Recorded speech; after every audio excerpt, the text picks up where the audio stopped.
Adi my life, naglaag-laag ang inyuhang Chris Esti, nakilala sa pangalan na Inday Pislat. Gala ng gala.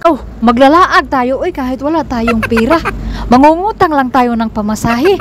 Matagpuan ang lugar na yan sa Shatin Station. Siyempre dito pa rin sa Hong Kong.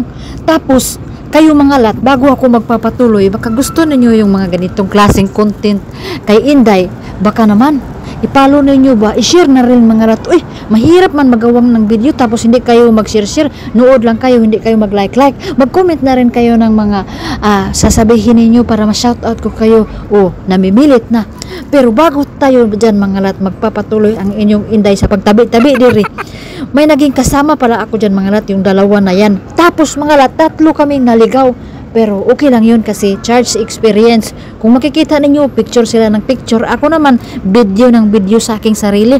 Siyempre mga lat, karangalan natin nga ipaghambog ba na nakarating tayo sa lugar na kagaya nito na narating ako. Proud kay ko na mga lat, na nakapunta ako dito sa lugar na ito. Kahit wala ako pamasahe. Nagsudan lang ako tinapa ba. Ninakaw ko yung tinapa kay Lula pala. Tapos, makapunta lang ako sa lugar na yan. Di ba mga lat? Pero, balik tayo doon sa naligaw. Naligaw kasi kami mga lat. Ang inyong Inday kasi hindi na nagtanong. Sunod lang ako ng sunod sa mga taong naglalakad. Di ba? Hinikap ko pa talaga yung Buddha mga lat. Kung anong pakiramdam ba? Experience tadi natin yung mahikap doon yung Buddha kasi na rin, nandoon na tayo, hikapin na natin. Pero, matapos ko yung hikapin mga lat, may nakalagay pala na bawal hikapin, panuurin ra, tanaw-tanaw ra, wag hikap-hikap. Mahilig ang inyong Inday sa hikap-hikap. Tapos mga lat, medyo mahaba-haba kasi yan mga lat, ang lakaran na yan kasi 10,000. Imagine niyo mga lat, 10,000. Hindi ko na nilibot-libot ang buong lugar mga lat. Kasi ang inyong Inday, nag-shoot, nagpurul-purul man ko mga lat. Kita ninyo, paningot na yung Inday ninyo, pinagpawisan na ba? Kasi lagi naman ako naglalakad mga lat, pero sa mga oras na yan, sadyang masyadong bakilid mga lat ba. Tapos, alam nyo na, pag minsan lang tayo nakakalakad, madali na tayong kapuyon. Pero sulit naman mga lat kasi maganda yung view. Matagal na ako dito sa Hong Kong mga lat, pero ngayon lang ako nakapunta. Diba?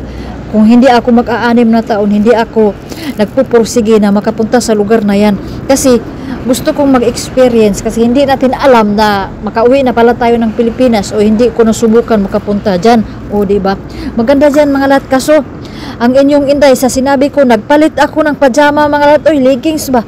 Kasi hindi talaga ako pwede na maglakad-lakad ako dyan sa may kasagbutan, sa kakahuyan, na wala akong yung ng Inday ninyo. Masarap talaga yung Inday ninyo.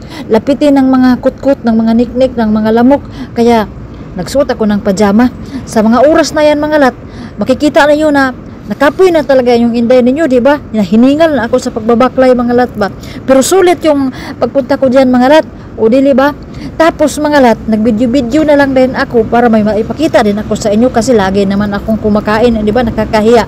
Napakagandang lugar dito mga lat. Makikita ninyo ang ganda talaga dito mga lat. Pwede kayong mag-wish, baka yung mga wish ninyo na hindi pa natupad, pagpunta ninyo dito, ito na yung matanggal o matupad na yung wish ninyo ba. Charot. Pero ako mga lat, hindi ako alam paano mag-wish, basta pumunta lang ako dyan mga lat para may maipakita naman ako sa inyong kakaibang mga lugar. Dili ba? Magaganda kasi yung mga tanawin. At dito na nagtatapos mga lat.